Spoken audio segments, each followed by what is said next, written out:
Sepak terjang preman di kota Medan sudah ada sejak zaman kolonial Belanda di awal abad 20. Orang-orang Belanda menyebut mereka Vrijmen. Vrijmen berarti manusia bebas. Vrijmen yang kemudian diplesetkan dalam bahasa Indonesia sebagai kata preman.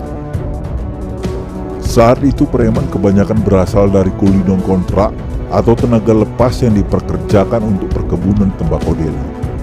Mereka dibayar harian. Tuan-tuan kebun Belanda atau planters memperkerjakan para Vrijmen. Namun sepak terjang mereka terkadang malah menyusahkan para tuan kebun. Vrijmen selalu saja tiba-tiba muncul menjadi pembela dan pelindung kuli kontrak yang berasal dari Jawa, Tiongkok, dan India. Seringkali kuli-kuli kontrak itu disiksa oleh mandor kebun jika mereka tidak bekerja dengan baik. Perintah siksaan ini sering juga berasal dari tuan-tuan kebun Belanda itu. Disinilah para Vrijmen menjadi pelindung dan pembela para kuli kontrak itu. Banyak juga keresahan yang dilakukan para Vrijmen itu, seperti merusak tanaman-tanaman kebun, minum-minum hingga mabuk-mabukan, dan memancing keributan yang selalu berakhir dengan perkelahian. Tidak jarang juga terjadi perkelahian antara Vrijmen dan penguasa kebun. Sebagai ucapan terima kasih atas jasa Vrijmen yang telah melindungi para kuli kontrak itu, mereka diberikan makanan dan minuman gratis di warung dan kedai sepanjang wilayah perkebunan. Sepak terjang preman ternama di kota Medan berawal di zaman revolusi. Saat itu Jepang kalah dan sekutu ingin merebut kembali kota Medan. Suasana kota Medan ketika itu sangat rawan. Koordinasi antara pemerintah pusat dan daerah masih kacau.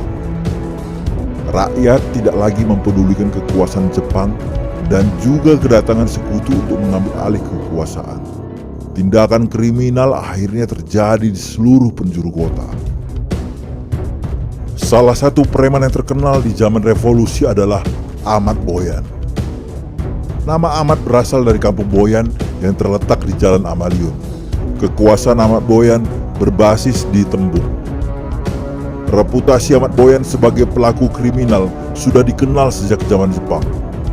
Dia sering merampok rumah-rumah orang Jepang, sampai akhirnya dia ditangkap dan dijebloskan ke penjara Pematang Siantar.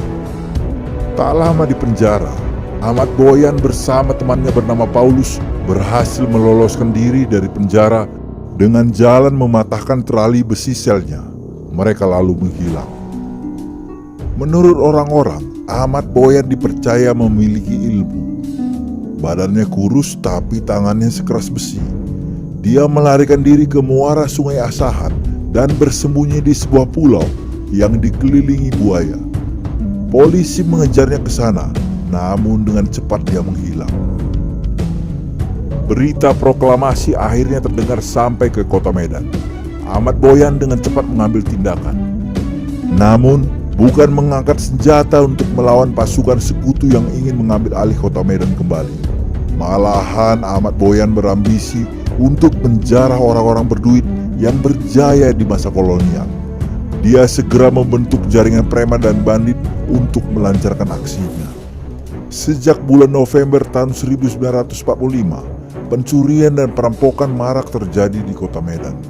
Korbannya adalah rumah dan ruko-ruko milik orang-orang Tionghoa. Pelakunya adalah preman kampung yang mengambil kesempatan atas nama revolusi. Para preman yang meresahkan orang-orang Tionghoa ini disebut-sebut orang-orang suruhan Ahmad Boyan. Kiprah Ahmad Boyan di dunia premanisme mendapat perhatian Barisan Laskar Pemuda Sosialis Indonesia atau Pesindo, pimpinan Sarwono Sastro Sutarjo. Tanggal 25 November 1945, Sarwono membentuk Badan Intelijen dan Polisi Istimewa bernama Markas Pengawal Pesindo. Mereka bertekad merekrut bandit-bandit lokal untuk memperkuat barisan Laskar melawan sekutu, termasuk Ahmad Boyan. Untuk menaklukkan Ahmad Boyan, maka ditunjuklah Sibarani, Inspektur Umum Markas Pengawal Pesindo. Sibarani adalah mantan petinju. Sibarani menantang Ahmad Boyan. Dia memberikan dua pilihan. Pilihan pertama, Ahmad Boyan harus tunduk kepada Markas Pengawal Pesindo. Jika tidak mau, Sibarani memberikan pilihan kedua, yaitu duel 1 lawan 1 dengan tangan kosong. Sibarani menjanjikan jika Ahmad Boyan menang, maka dia bebas membentuk kekuatannya sendiri. Ahmad Boyan menerima tantangan Sibarani. Mereka pun berbaku hantam. Pertarungan duel ini dilakukan di tempat terbuka dan disaksikan oleh para anggota markas pengawal Pesindo. Akhirnya Ahmad Boyan kalah dan mengakui keunggulan Sibarani. Dia kemudian berjanji untuk bergabung dengan Pesindo dan siap menjalankan perintah-perintah yang diberikan kepadanya. Pesindo kemudian melibatkan Ahmad Boyan dalam kesatuan bersenjata yang dinamakan pasukan Cap Kampak. Konon Sarwono memakai jasa Ahmad Boyan untuk memperluas pengaruhnya. Namun memelihara Ahmad Boyan seperti memelihara anak harimau yang kapan saja siap menerkam. Sarwono bermaksud mengumpulkan Ahmad Boyan dan konco-konconya untuk menjadi barisan penggempur di lini terdepan. Namun kenyataannya, Ahmad Boyan masih tetap melakukan pekerjaannya yang lama. Dia menjadikan pasukan Cap Kampak seperti kumpulan gangster. Mereka merampok rumah-rumah orang Tionghoa dan acap kali melakukan perkosaan. Tidak sedikit dari kalangan etnis Tionghoa harus mengungsi. Medan menjadi tidak aman akibat tindakan anarkis Ahmad Boyan dan teman-temannya. Akibatnya kalangan Tionghoa mengambil sikap dengan membentuk barisan pengawal bernama Pau An Tui. Keberadaan Pau An Tui menimbulkan ketegangan dengan barisan pejuang Indonesia. Penyebabnya Pau An Tui malah bersekutu dengan Belanda. Permusuhan Pau An Tui dengan pejuang kemerdekaan seringkali berujung bentrokan. Hal ini menyebabkan kebencian kepada orang-orang Tionghoa menjadi meningkat. Asal muasalnya karena tindakan anarkis yang dilakukan oleh Ahmad Boyan terhadap orang-orang Tionghoa itu.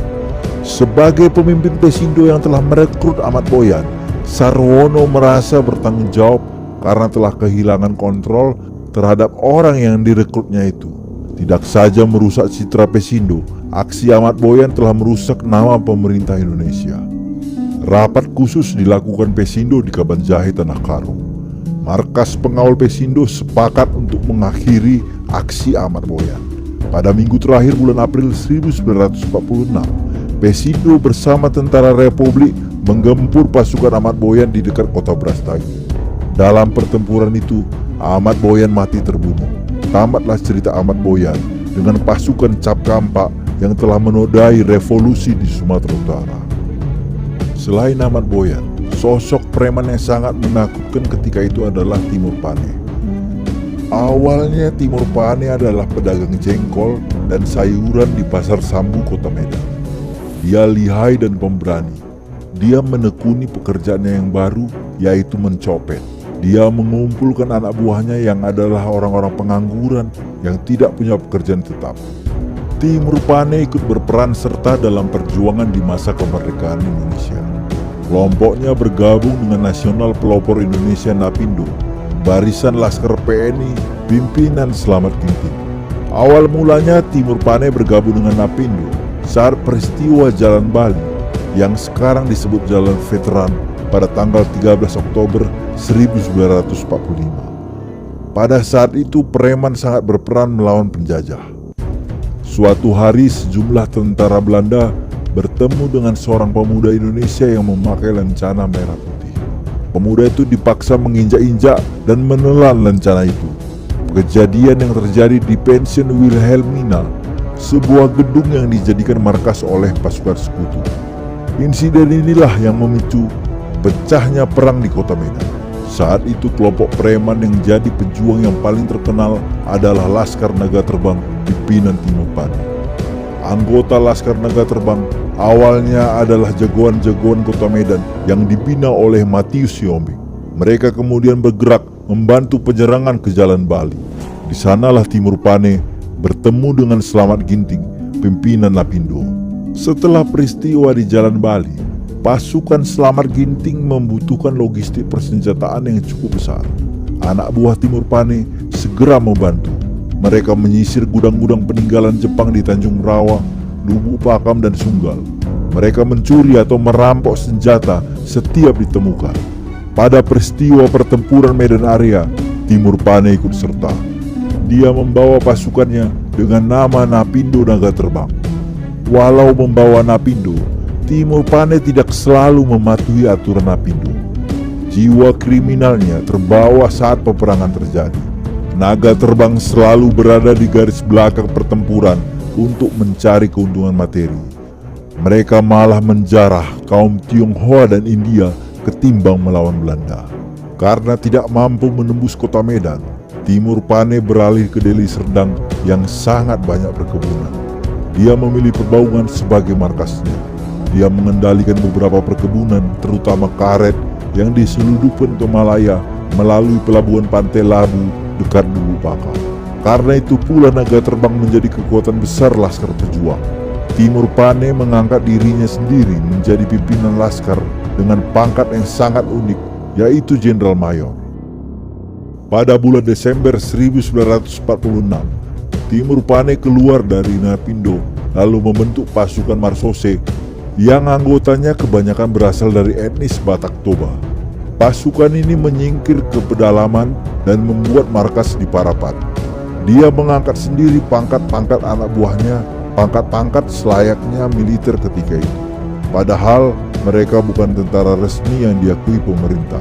Namun Timur Pane menyebutkan pasukan Marsose pimpinannya adalah bagian dari TNI. Timur Pane menuntut pengakuan pemerintah dengan mendatangi Gubernur Muda Sumatera Utara Sultan Muhammad Amin Nasution. Dia meminta sang gubernur agar menyiapkan dana 120 juta gulden setiap bulan untuk pasukan Marsose.